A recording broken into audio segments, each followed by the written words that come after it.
Broncos draft pick teetering on bust status as 2025 season looms, and no one's talking about it.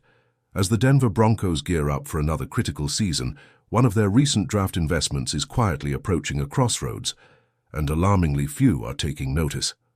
Linebacker Drew Sanders, selected 67th overall in the 2023 NFL Draft, entered the league with promise and pedigree. A former five-star recruit who transferred from Alabama to Arkansas, Sanders showcased versatility and big play potential in his lone season with the Razorbacks.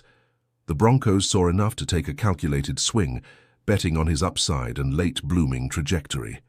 But fast forward to the present, and Sanders is in a precarious position, dangerously close to earning the dreaded bust label as he enters his third NFL season.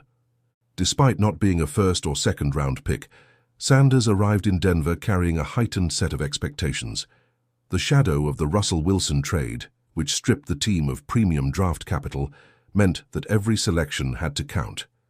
Sanders was expected to develop into a key defensive contributor, especially in a linebacker group that has lacked consistent playmakers in recent years. So far, that hasn't materialized. After a promising college career, Sanders has struggled to find his footing at the pro level. Denver's coaching staff has moved him between positions, from edge rusher to off-ball linebacker, which may have stunted his development. Compounding matters, an Achilles injury wiped out much of his sophomore season, robbing him of valuable reps at a time when the Broncos desperately needed help at linebacker. There were flashes, like his late-season sack against Justin Herbert, that reminded fans of his raw talent. But isolated moments won't be enough going forward. Now, with veterans like Alex Singleton recovering from a torn ACL and Dre Greenlaw battling his own injuries, the door is wide open for Sanders to make his move.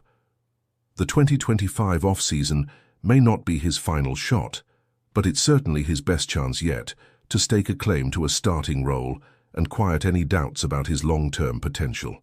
Make no mistake, the clock is ticking. If Sanders doesn't take a meaningful step this year, the Broncos could be forced to re-evaluate his role, especially with Singleton and fellow linebacker Justin Stannard set to hit free agency in 2026. The pressure is on. And while many fans and analysts have their eyes on bigger storylines, from quarterback drama to coaching changes, Drew Sanders' trajectory may quietly become one of the defining narratives of this Broncos season. If you're a true Broncos fan and want to stay ahead of the curve on stories like this, don't forget to like this video and subscribe to the channel. Your support helps us bring you more in-depth coverage, insider analysis, and the content you won't find anywhere else. Drop your thoughts in the comments. Do you think Sanders still has a shot to turn things around? Let's build this community together. Broncos country.